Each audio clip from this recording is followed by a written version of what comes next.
সৌন্দর্য দেখবেন না তা না, সৌন্দর্য দেখবেন কারণ আপনি যে মানুষটার সাথে সারা জীবন থাকবেন সে যদি সুন্দর হয় এতে আপনার মনের মধ্যে একটা প্রফুল্লতা কাজ করবে, অন্য নারীর প্রতি আপনার আসক্তি কমে যাবে। কিন্তু সৌন্দর্যটা মূল উপাদান নয়, তার দিনদারিতা মূল উপাদান। যদি দিনদারিতা থাকে, আকীদা ঠিক থাকে, আমল ভালো, মাশাআল্লাহ, ফরজ ওয়াজিব মেনে চলে, খাস পর্দা করে, আপনি বাকি বিষয়গুলোকে গৌণ রেখে এটাকে মুক্ত রাখেন। যদি আপনি মানুষকে সন্তুষ্ট করতে চান এবং মানুষের কাছে কিছু পাওয়ার আশা করেন, আপনি কষ্ট পাবেন। বিশ্বাস হচ্ছে না? মানুষের কাছে এক্সপেকটেশন বেশি রাখেন, আপনি কষ্ট পাবেন। আপনি আল্লাহর কাছে আশা করেন, কষ্ট পাবেন। আপনি সমস্ত কাজ আল্লাহকে সন্তুষ্ট করার জন্য করেন, আপনি কষ্ট পাবেন। তাহলে অন্যের জন্য শুভকামনা করলে, দোয়া করলে লাভ না লস?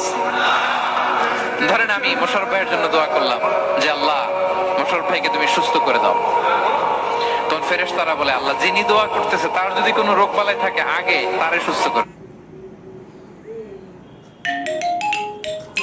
মানুষকে বেশি ভালোবাসো না, কারোর সাথে অতি মাত্রায় বন্ধুত্ব করো না, হতে পারে কোনো একদিন দুশ্মন হয়ে যাবে।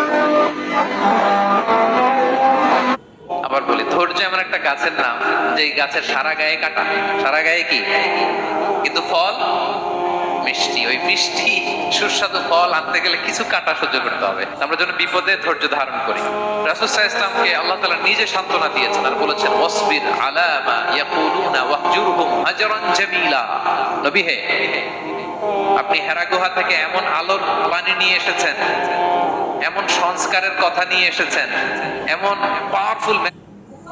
যদি আপনি মানুষকে সন্তুষ্ট করতে চান এবং মানুষের কাছে কিছু পাওয়ার আশা করেন, আপনি কষ্ট পাবেন। বিশ্বাস হচ্ছে না? মানুষের কাছে এক্সপেকটেশন বেশি রাখেন, আপনি কষ্ট পাবেন। আপনি আল্লাহর কাছে আশা করেন, কষ্ট পাবেন। আপনি সমস্ত কাজ আল্লাহকে সন্তুষ্ট করার জন্য করেন, আপনি কষ্ট পাবেন।